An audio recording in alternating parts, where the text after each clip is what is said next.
Welcome to 52 Miniatures. My name is Alex and this video is sponsored by Steamforged Games. I've been sent a pre-production package of paint samples of the new P3 paint. I was going to make a review, try and figure out, is this the best paint? What is the best paint? And stumbled upon more than I bargained for. And so, another epic tale from the hobby realm. And a bit of a disclaimer, this video contains samples. The labels or pots are not final.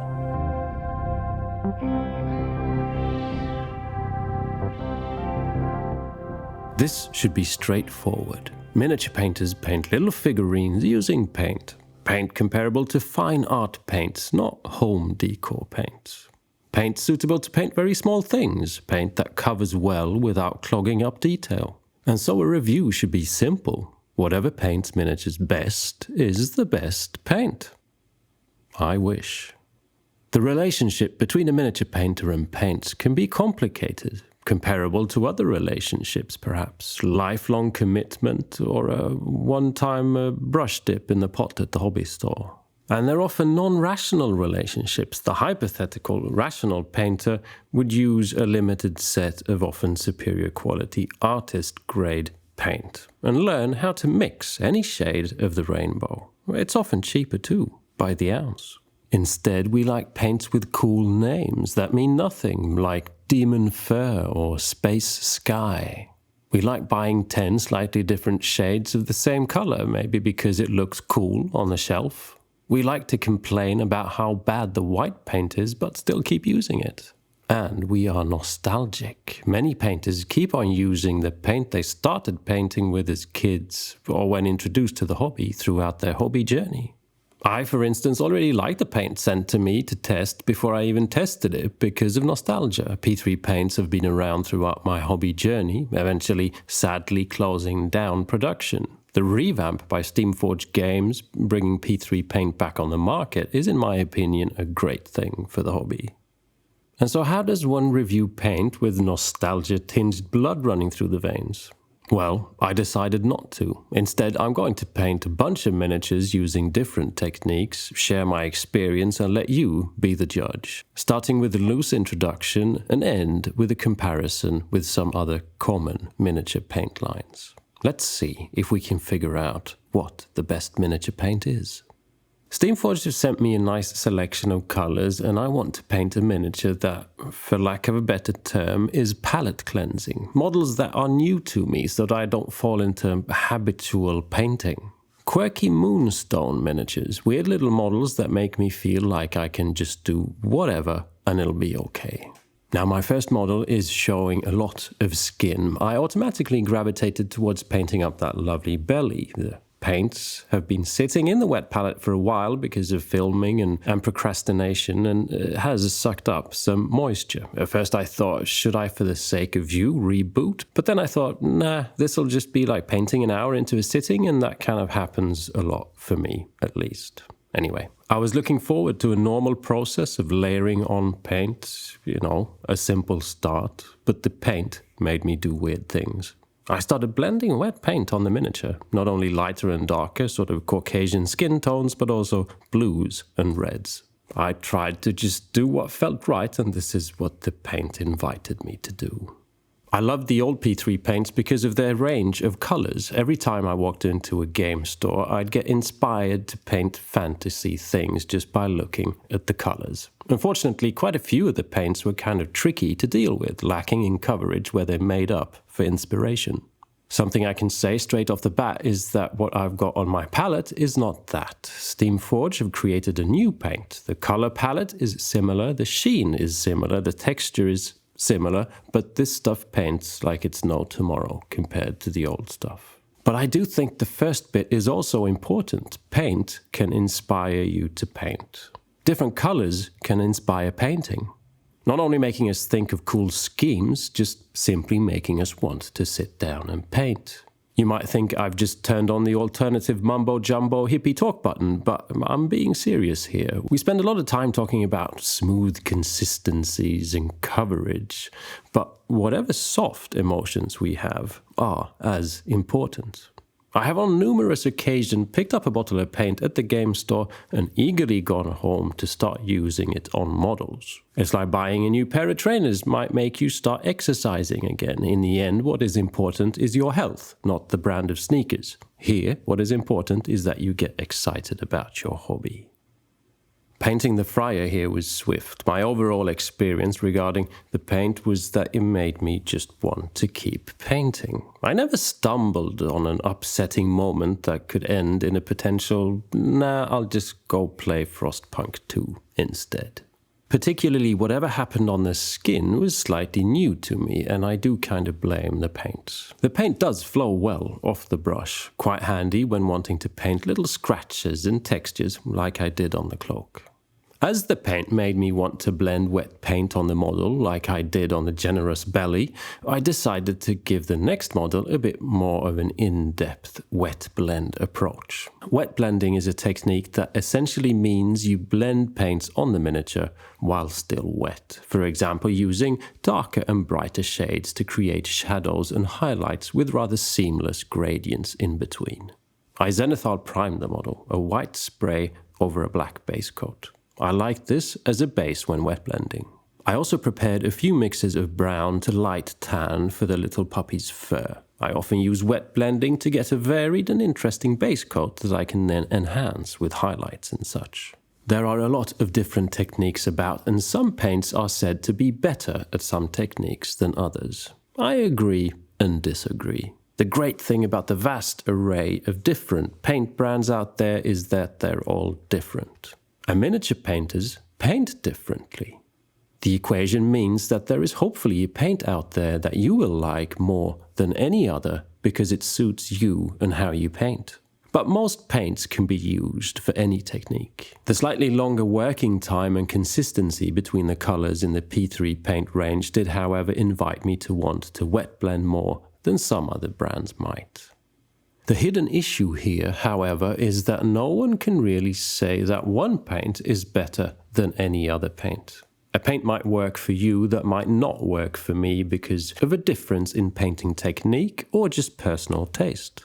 There are, of course, technical specs and shared knowledge that should be treated with interest. But we also have to factor in that there is a huge difference in the attitude towards paint and experience in minute quality differences between a competition-level painter and someone who paints a mini every other Thursday night to get some downtime while the partner is a pottery class and the two kids are not playing let's put zombie makeup on the doggy.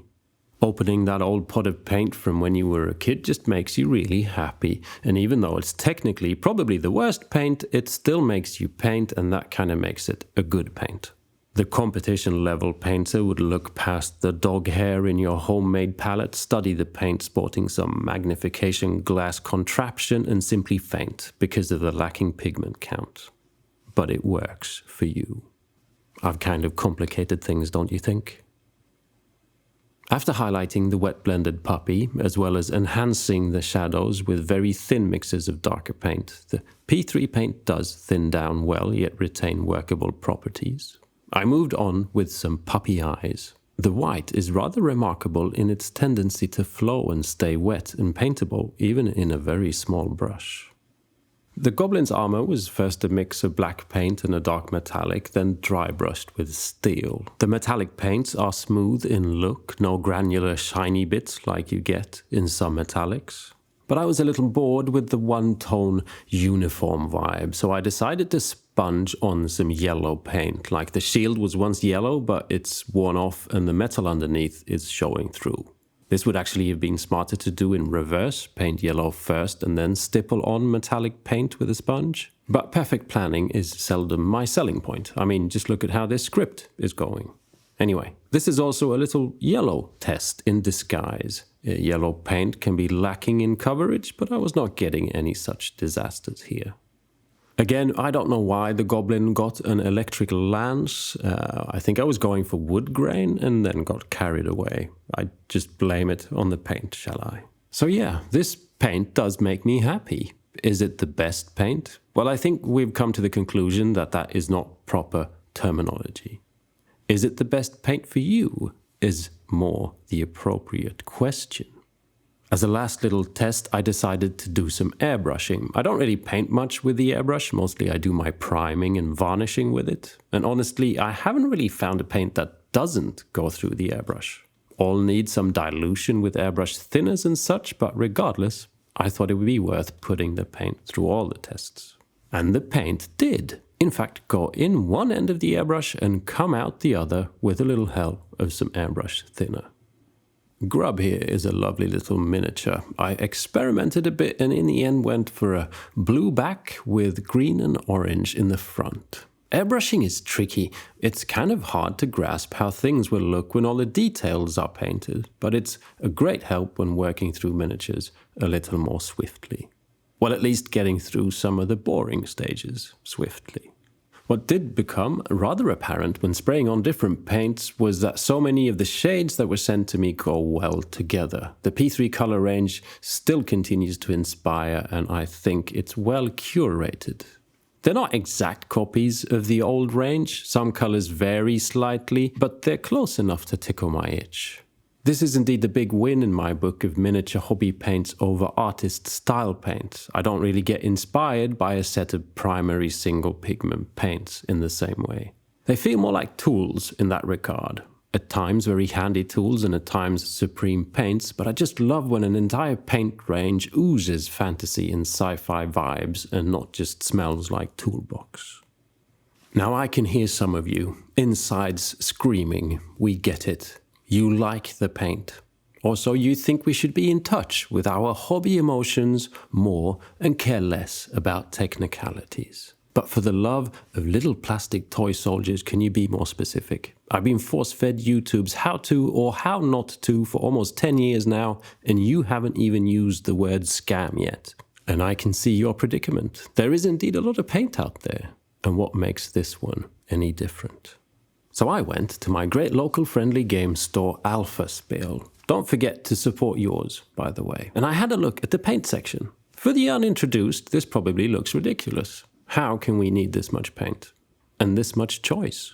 As a miniature painter, I totally get it. Proof of the pudding that we're definitely not rational. I picked out a few colors trying to match some of the P3 samples. I figured a little paint off. Paint the same thing, using as similar a color match as I could find.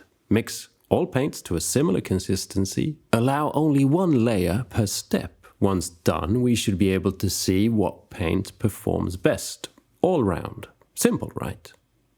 I wish. Now I picked paint producers that should be available to most. I've no exact price comparison, but all these paints are in a similar price range. Price is in fact not something I've talked about one bit so far in this video, an important factor for many. Yet again, something we're not really rational about, as best quality in comparison to price is often found in art store paints and not miniature hobby paints. Money can also be saved by learning how to mix paints. But regardless, here we are.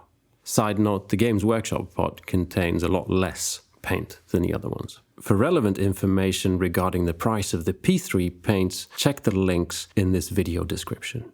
Now, my first surprise at Alpha Spiel was how difficult it was to find similar shades of paint, especially trying to find anything that matches that lovely P3 green. But this'll still be fun. I'll refrain from using lots of different brand names. We need something more competition-like, and so apart from P3, the paints will now be referred to as Spain, Denmark, and Nottingham. Now we're going to paint orcs. I really have been liking these long snout orcs, and I find myself slightly unable to not keep printing them out on my 3D printer.